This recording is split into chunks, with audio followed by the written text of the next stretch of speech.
Hey guys, welcome back to our channel Ammu homes. So ఈరోజు special వచ్చేసి Guntur chicken masala curry ఎలా తయారు చేసుకోవాలో చూపించబోతున్నాను. So let's start the video.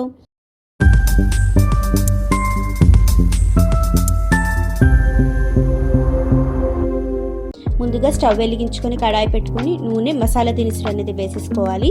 ఇలా వేసుకున్న తర్వాత ముందుగా తరిగి పెట్టుకున్నటువంటి ఉల్లిపాయ ముక్కలు, పచ్చిమిర్చి, కరివేపాకు అనేది వేసుకోవాలండి. ఇలా వేసుకొని బ్రౌనిష్ కలర్ వచ్చేంత వరకు వేయించుకుంటూ ఉండాలండి. ఇలా వేగిన తర్వాత ముందుగా కడిగి పెట్టుకున్నటువంటి చికెన్ ముక్కలు అనేది వేసేసుకోవాలి. ఇలా వేసుకున్న తర్వాత చిటికెడు పసుపు అనేది వేసుకోండి.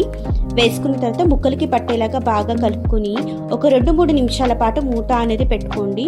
సో ఇలా పెట్టుకున్న తర్వాత చికెన్లో ఉన్నటువంటి వాటర్ అనేది ఇలా పైకి తేలుతూ ఉంటుందండి. కొద్దిగా లైట్గా కలుపుకొని అల్లం వెల్లుల్లి పేస్ట్ అనేది వేసేసుకొని బాగా కలిపేసుకోండి. ఇలా కలుపుకున్న తర్వాత ఒక టమాటా కట్ చేసుకొని ముక్కలు అనేది వేసుకున్న తర్వాత తగినంత ఉప్పు అనేది వేసుకోవాలండి. ఇలా ఉప్పు వేసుకున్న తర్వాత ముక్కలకి పట్టేలాగా బాగా కలుపుకోవాలి. ఇలా కలుపుకున్న తర్వాత మళ్ళీ ఒక 2-3 నిమిషాల పాటు మూత పెట్టుకోవాలి. సో ఇలా పెట్టుకున్న తర్వాత లైట్గా కలుపుకొని కారం అనేది వేసుకోవాలండి. సో నాన్ వెజ్ కాబట్టి కొద్దిగా స్పైసీ కోసం మేము కొంచెం కారం ఎక్కువగా వేస్తున్నాము.